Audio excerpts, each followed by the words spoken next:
Бүгенне кайберәүләр табиблар бәйрәме дип кабул итә, ләкин бу һич кенә дә алай түгел. Бөтен дөнья сәламәтлек көне үз сәламәтлегенә битараф булмаган һәр кешенең шәхси бәйрәмедер. Аның әһәмиятен бәяләп бетерү мөмкин түгел, чөнки ул безгә иң кадерле, иң кыйммәтле нәрсәбезне, саулыгыбызны саклау кирәклеге турында тагын бер кат искә төшерә.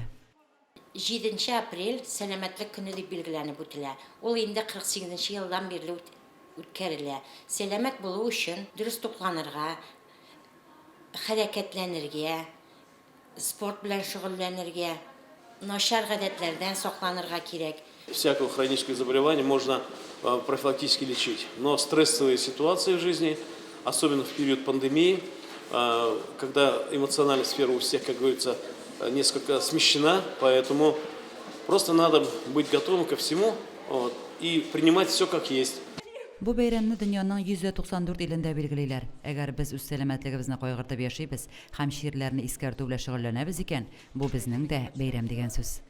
Газлы эчемлекләр, кириеш, чипсы һәм шуның ише кирәксез ризыклардан балаларны сакларга кирәк.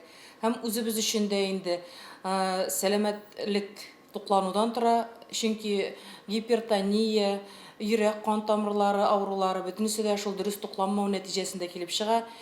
Сәламәт яшәү рәвеше бик кирәк. Һәм дөрес туклануны мин сәламәт яшәү рәвеше дим, һәм бик күп хәрәкәт итүне сәламәт яшәү рәвеше дим. Караватта озак итеп яту әлбәттә инде зыяндыр инде, но күп итеп хәрәкәтләнергә кирәк. Сәламәт булу иң зур байлык. Без аның иң зур байлык икәнен ширләмичә белмибез.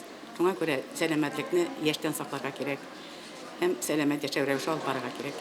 Кешеләр сәламәтлекнең нинди зур әһәмияткә ия икәнлеген аңласыннар һәм бер кайчан да онытмасыннар иде. Саулыгым, байлыгым дип юкка гына әйтмәгәннәр бит. Лилия Шәймиева, Динар Минхаҗев, Мөслим телевидениесе.